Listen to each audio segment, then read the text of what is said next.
અને એમાં પહેલી વાર કોઈ તમારી મોટી ઉંમર થાય ને કાકા કહીને બોલાવશે ને હાર્ટ એટેક જેવું દુખાવો થશે.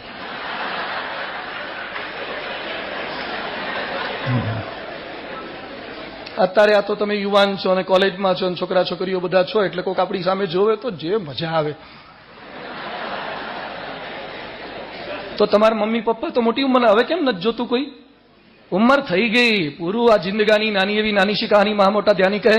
ફાની તો થવાની, 100 સાલની જિંદગાની અડધી ઊંઘમાં જવાની, અડધી જેરેની કથની કહેવાની, 12 સાલની નાદાની તોફાની મસ્તાની નાચવાની કૂદવાની મહેકવાની, વાળે સફેદી આવવાની, કાનેને સંભળાવવાની, આંખે ન દેખાવાની, પગેને ચલાવવાની, જવાની એ જવાની, અને જતા જતા લાત મારવાની, કાનમાં કહેવાની હવે હું પાછી નથી આવવાની. જતું રહેશે. ટોક ઓફ ધ ટાઉન ને સીન ઓફ ધ સિટી હોય ને, બધા દિવસો પૂરા થઈ જશે, એક્સપાયરી ડેટ થઈ જશે. પ્યોરિટી નહીં હોય, કઈ